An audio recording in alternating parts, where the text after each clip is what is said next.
Welcome to Being Authentic AF. I'm Alexis Franzese, a university professor, licensed psychologist, speaker, consultant, and mom with over 20 years of experience studying authenticity. This podcast explores what authenticity means and how to embrace it in your life and relationships. It's for anyone seeking to better understand their own authenticity and how it shapes our connections with others, from kids to colleagues. Through reflections and conversations with entrepreneurs, we'll share strategies to uncover who you authentically are and want to be. Life's curveballs are opportunities to grow, adapt, and uncover or rediscover your authentic self.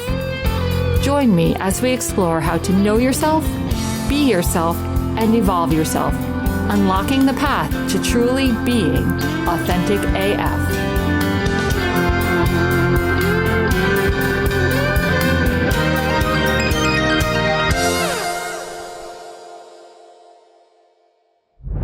Welcome back to Being Authentic AF. I'm your host, Dr. Alexis Franzese, and in this episode, we're going to dig deeper into the nature of authenticity and how it differs from related concepts like sincerity, social approval, and self-consistency. In our first episode, we talked about the psychological, philosophical, and sociological roots of authenticity. But today we're focusing on what makes authenticity unique and why it's important to understand how it connects and contrasts with related concepts and constructs. Let's jump into it. Let's start with one of the key distinctions, authenticity versus sincerity. While these two terms may seem similar at first glance, they have important differences. The main difference lies in the nature of the behavior and who it's directed toward. Sincerity is typically seen as a relational or interpersonal construct. It's about how you interact with others. In contrast, authenticity is more about being true to yourself, independent of external pressures. Literary critic and professor of English Lionel Trilling, in his 1972 book, Sincerity and Authenticity, brought attention to this distinction. In his framework, sincerity is congruence between feelings and outward expression, whereas authenticity goes deeper. It's about being true to one's innermost self or core, even if that means rejecting or violating social expectations or roles.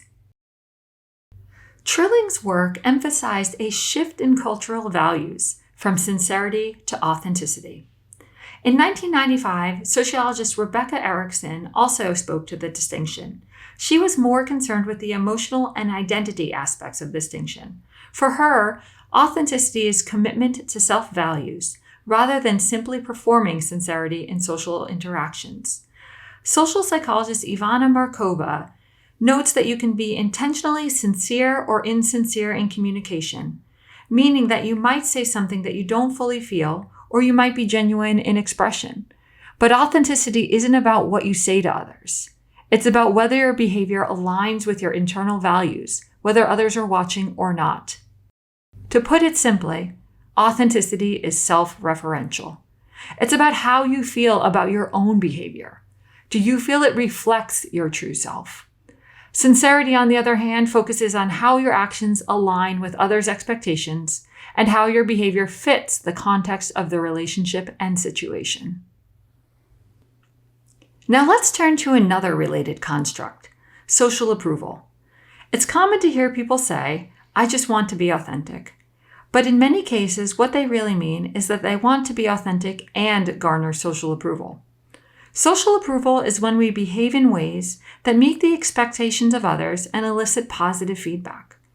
This can be an important part of social life, but it doesn't necessarily equate to authenticity. Authenticity is, at its core, independent of social validation.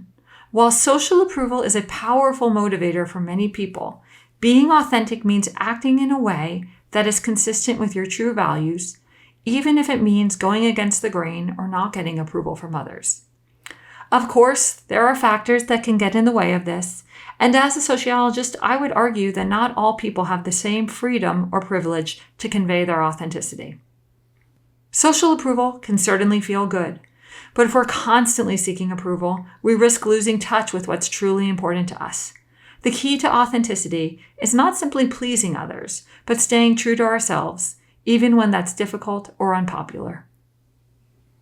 Another concept that is often conflated with authenticity is self-consistency. This refers to the idea that our actions, beliefs, and feelings should be consistent over time. In other words, self-consistency is about maintaining a steady and predictable self-image across different contexts. But authenticity goes beyond just being consistent. It's not about always acting in the same way. It's about acting in a way that aligns with your values, regardless of the situation. Authenticity means being true to yourself even when it's uncomfortable or when the social context changes. And of course, we will act in different ways in different contexts. For instance, someone who is consistent in their actions but follows societal expectations without reflection may seem consistent, but they may not be authentic. Authenticity requires reflection, self-awareness, and the willingness to act on your own values and beliefs, even when those are different from what's expected of you. And in doing that, we're not going to act the same in all settings and situations. You might be wondering, how do we measure authenticity then? How do we know if someone is acting authentically or not? Well, measuring authenticity can be tricky, but it's crucial to understanding how this concept works in social science. Researchers like Brian Goldman and Michael Kernes have proposed frameworks for measuring authenticity. In the early 2000s, they introduced a 4-component model that assessed awareness, unbiased processing, action, and relational orientation. Let's break that down. Awareness captures being aware of your true self and understanding your values and feelings. Unbiased processing refers to the ability to process information about yourself without distortion or bias. Action captures behavior in accordance with your true self, not simply following external pressures or social norms. And relational orientation refers to engaging in relationships in ways that are true to yourself, rather than trying to fit a mold or seek approval from others. Others have built on these frameworks, and psychologist Alex Wood and colleagues also offered an important measure of authenticity. These measures help scholars to study authenticity, but it's not a one-size-fits-all answer. It's all about how well your actions reflect your values in your personal beliefs and your social interactions. So why does all of this matter? Why should we care about distinguishing authenticity from sincerity, social approval, and self-consistency?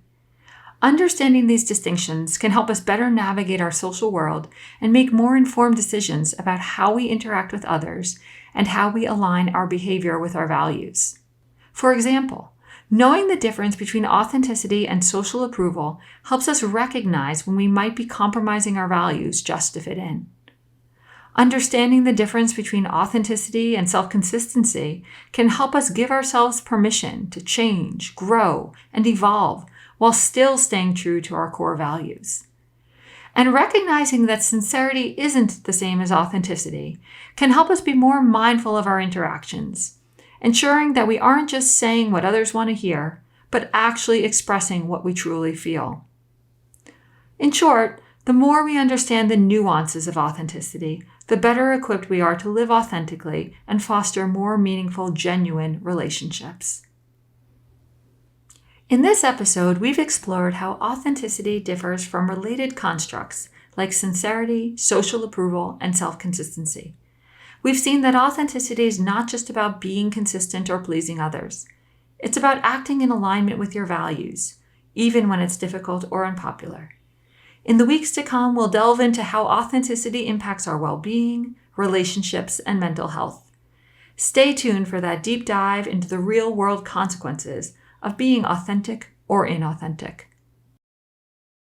That's it for today's episode. If you enjoyed it, please follow and share it with your friends. Give yourself permission to really dive into what authenticity means to you in this chapter of your life, and outside of who you've been in the past or who you feel you should be. Until next time, take care. Thank you for joining us on this episode of Being Authentic AF. If you liked what you heard, please subscribe to our series wherever you get your podcasts so that you never miss an episode. And Until next time, keep being authentic AF and let that authenticity uplift and inspire others. Take care.